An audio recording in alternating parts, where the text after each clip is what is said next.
West Bengal junior doctors front সম্মিলিতভাবে সিদ্ধান্ত যে 8ই অগস্ট এবং 9 আগস্টের যে রাতটা হওয়ার যন্ত্রণার মধ্য দিয়ে কাটাতে হয়েছে, মূল প্রাইম টাইম যেটা, যে জায়গার যে সময়টা, সেই সময়টাকে আমরা ধরতে চেয়েছি এবং সেই সময়টাই কখনোই বাড়িতে বসে থাকা বা হোস্টেলে থাকা সম্ভব নয়। সেই জায়গা থেকে আমরা বলছি যে রাত্রে মশাল মিছিল সহযোগে শ্যামবাজারে জমায়েত করুন ভোর 4টে অবধি।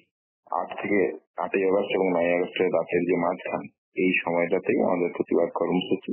এর পাশাপাশি যেটা আছে সেটা হচ্ছে যে 9ই অগস্ট সমগ্র জেলা থেকে শুরু করে সমগ্র জায়গায় এবং আরজি করে ক্রাই অফ দ্য আওয়ারের সামনে প্রতিবাদী জমায়েত। এর সাথে সাথে পেরিফেরি যে মেডিকেল কলেজগুলো হচ্ছে সেখানেও প্রোগ্রাম অনুষ্ঠিত হবে। এর পাশাপাশি অথবা ল কলেজের ঘটনাকে যদি আপনারা দেখেন, তাহলে স্টেট কালচার সামনে রেখে সমগ্র কলেজ, বিশ্ববিদ্যালয়, জেলায়, পাড়ায়, মহল্লায়, গ্রামে গঞ্জে সমস্ত জায়গায় আমরা চাই 9 আগস্ট সারাদিন ব্যাপী প্রতিবাদ কর্মসূচি পালিত। এই হচ্ছে আমাদের সম্মিলিত সিদ্ধান্ত 9 আগস্টের ঘটনাকে কেন্দ্র করে।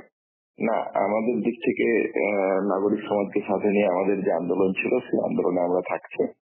আপনার প্রসঙ্গ যে বা আমার ডাকে যে নবান্ন অভিযানের ডাক দিয়েছে, আমরা মনে করি যে বিরোধী দলনেতাকে সামনে রেখে অরাজনৈতিক মঞ্চ কখনোই তৈরি হতে পারে না। আমাদের সম্মিলিত সিদ্ধান্ত, সাংগঠনিক ভাবে আমরা এই মিছিলে থাকছি না, কিন্তু কেউ কোনো মানুষ, কোনো নাগরিক যদি মনে করেন যে তিনি এই মিছিলে যাবেন, তিনি অবশ্যই যেতে পারেন। ন্যায় বিচারের দাবিতে সারা বাংলা যদি সোচ্চার হয়, তাই আমরা চাই। কিন্তু আমরা মনে করি না যে বিরোধী দলনেতাকে সামনে রেখে কোনো অরাজনৈতিক মিছিল হতে পারে।